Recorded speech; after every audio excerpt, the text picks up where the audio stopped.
Today we will discuss chapter number first in its second lecture. So the topic is error and uncertainty. So all the measurements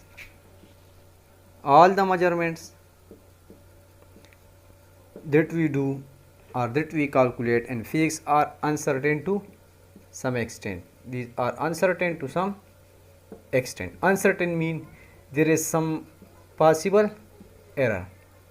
There are some possible error, and it is quite difficult. It is quite difficult to eliminate all the errors. Why it is difficult to eliminate the error? Because there are some most common or most possible reason for this. Possible reasons. Due to the reasons of error, we can't remove the errors from full measurements. So in a measurement, the error may occur due to, now these errors may occur due to negligence, mean negligence if we don't perform the experiment with care. The next is inexperience of a person.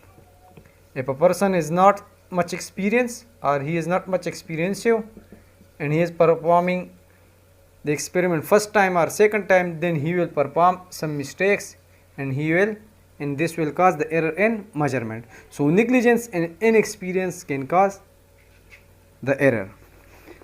Or when someone is using a faulty apparatus, so when our apparatus is faulty or there is some damage in our apparatus or our apparatus is out of order, so if our apparatus is out of order, so then there will be error in our measurement also. Or there are some also render error, like in some calculation the temperature, pressure, or these value also affect the error. So on the basis of reasons, we have divided the errors into three types, like types of error.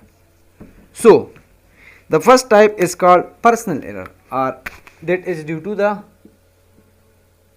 some personality or someone who is performing the experiment, or error due to him. So if someone is performing an experiment or someone is doing a calculation, so the error due to carelessness. So if someone is performing experiment and he is careless, or due to his negligence, or due to improper knowledge. So improper knowledge. So the error due to carelessness or improper knowledge about an instrument or incorrect reading from a scale can cause personal error. Or if suppose the reading is right, this is the scale, like the reading is 1, 2, 3, 4 or something, and someone cannot calculate or he didn't put this value, or someone get an incorrect reading, so incorrect reading is also due to it comes in personal error. So this is the type of personal error. The next type is systematic error. Systematic error, as the name show, if there is an error in the system, then this type of error is called systematic error. Or if the apparatus used is faulty, it is damaged, there are some disturbance or poor calibration, or it doesn't give much accurate reading. So if the problem is in system, we call it systematic error. The third one is called random error or accidental error. Random or accidental error.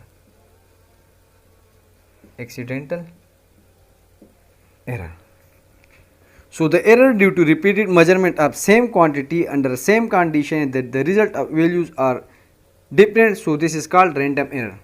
For example, if we are performing an experiment and again we get different value. For example, if we do experiment and we get value of volume 12.24 meter cube, and next time we perform experiment and we get 1.5 meter cube value. So we are performing the same experiment at same time, but there is error. Now that error arises due to natural imperfection of an experimenter or limitation of apparatus or sudden change in environment. So the main cause of random error is sudden change in environment. Change in environment. Because if we are doing an experiment, due to the time of duration, if we again and again we are doing an experiment, so the time may changes because changes occur in environment. This is normal. So this type is called random or accidental error. So these were three types of error. Now goes to next topic.